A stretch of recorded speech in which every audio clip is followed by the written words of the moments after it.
पक्षांनीच बारामतीत दादांना घेरलं. शिवतारेंचं चॅलेंज, पाटलांची नाराजी. फडणवीस धावले दादांच्या मदतीला. मुख्यमंत्र्यांच्या भेटीनंतरही विजय शिवतारेंचा अजित पवारांविरोधात बंडाचा पवित्रा कायम आहे. शिवतारेंनी नुसतेच दंड थोपटले नाहीत तर पवार विरोधकांच्या भेटीगाठीही सुरू केल्या आहेत.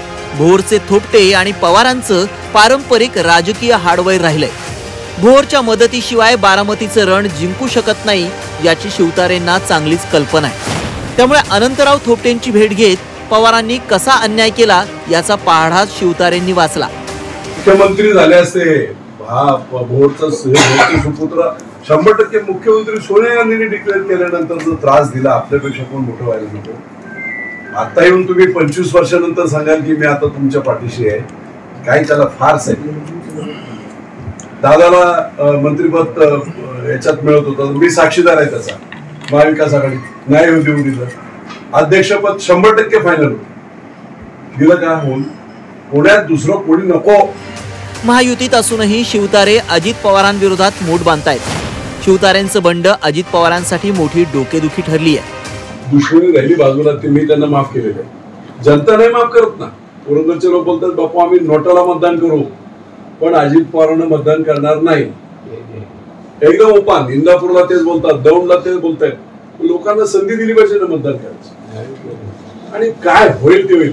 किती मोठे आहेत, काय फाशी देतील की वळ्या घालतील, काय करायचं ते करावं. मला अजून काही त्याच्याबद्दल माहिती नाही. मी तुमच्या चॅनललाच बघितलं की एकनाथराव शिंदेंनी त्याच्या संदर्भामध्ये त्यांना काही आव्हान केलेलं आहे. आता ऐकायचं नाही ऐकायचं वरिष्ठांचं त्यांच्या नेतृत्वाचा हा ज्याचा त्याचा प्रश्न आहे. आम्हाला वातावरण खराब करायचं नाही. आम्ही आरेला कार्यक्रम करू शकतो पण मला महायुतीमधलं वातावरण खराब न करता निवडणुकीला सामोरं जायचं आहे. दुसरीकडे भाजपमधूनही अजित पवारांविरोधात स्थानिक पातळीवर नाराजीचा सूर आहे.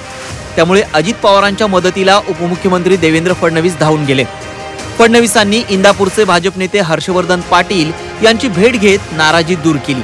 मात्र फडणवीसांच्या भेटीनंतर अजित पवार गटाकडून धमक्या येत असल्याची खंत हर्षवर्धन पाटलांनी बोलून दाखवली आहे. जाहीरपणानं भाषणामध्ये एका सभेत नाही पण 5-5, 6-6 सभेमध्ये सुद्धा व्यक्तिशः माझ्याबद्दल आमच्याच मित्रपक्षाचे काही सहकारी हे अर्वाच्य भाषेमध्ये बोलत होते. ह्यांना तालुक्यामध्ये आम्ही फिरून देणार नाही, दमदाटीची भाषा वापरत होते. आणि दुर्दैव असं आहे की ते लोकप्रतिनिधी त्या मंचावर असताना सुद्धा ते पण त्याच्याबद्दल काय भाष्य करत नव्हते. आता महायुतीचा धर्म पाळायचा आहे म्हणल्यानंतर सगळ्यांनीच ह्या गोष्टी पाळल्या पाहिजेत. हे काय फक्त एकाच पक्षाने पाळण्याची आवश्यकता नाही.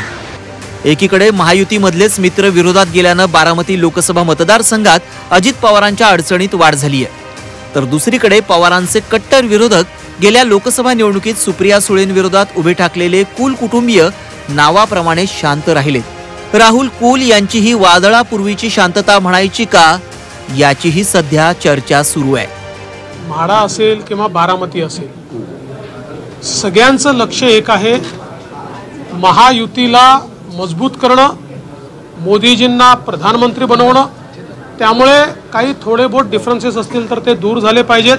मी एवढंच म्हणेन, ज्या बैठका माझ्या झाल्या आहेत त्या सगळ्या अतिशय सकारात्मक झालेल्या आहेत. एकीकडे पवार कुटुंबातले स्वकीय अजित पवारांविरोधात उभे ठाकले आहेत. बारामतीच्या लढाईत अजित पवार विरुद्ध पवार कुटुंबीय असं आजचं चित्र दिसतंय.